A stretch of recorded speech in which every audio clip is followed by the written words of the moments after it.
మనకి ఉన్న సదుపాయంలో మొక్కల్ని పెంచాలే కానీ అవి మనకి సాటిస్ఫాక్షన్ తగిలేలా పువ్వులనైతే ఇలా ఇస్తాయి. Hi friends, welcome back to Lakshmi Akshayajalam. ఇప్పుడు టాపిక్లో అయితే వెళ్ళిపోదాం. ఇలా చూస్తున్నారు కదా ఈ మొక్కలు. ఈ మొక్క నిండా ఇప్పుడైతే పువ్వులు అయితే చాలా బాగా పూస్తున్నాయండి. ఆ మధ్యన వర్షాలు అయితే మా వైపు అయితే పడ్డాయి.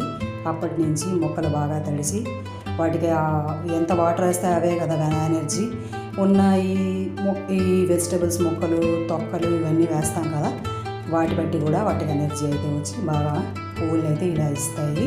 ఇవే కాదు, మల్లె మొగ్గలు ఆ మధ్యలో చాలా అయ్యేవి, ఇప్పుడైతే పూయట్లేదండి. అలా అని నేను చాలా బాధపడ్డాను.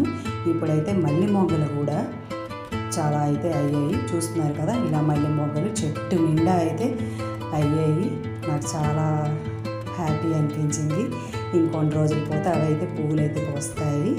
దానికేమో ఈ కాకరకాయ చెట్టు అది ఎటువైపు నుంచి వెళ్ళి అల్లిపోయిందో నాకు తెలియదు.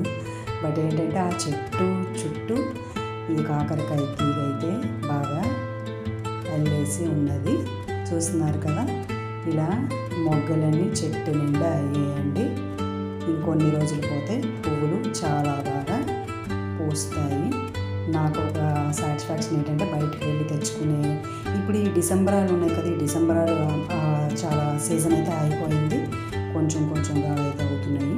మల్లె మొగ్గలు ఇప్పుడు సీజన్ కాబట్టి ఈ పువ్వులు అయితే పూస్తున్నాయి. నేను వెరీ హ్యాపీ.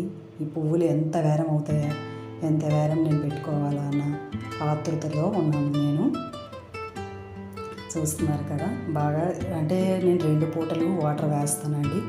ఇప్పుడు ఎండలు చాలా మండి పడుతున్నాయి కదా, అలా అని చెప్పి 2 పూటల వాటర్ వేస్తాను. బాగా తడిసేలా మనం మొక్కలకి వేస్తే అవి చాలా స్నానం చేసేలా సాటిస్ఫాక్షన్ పొందుతాయి.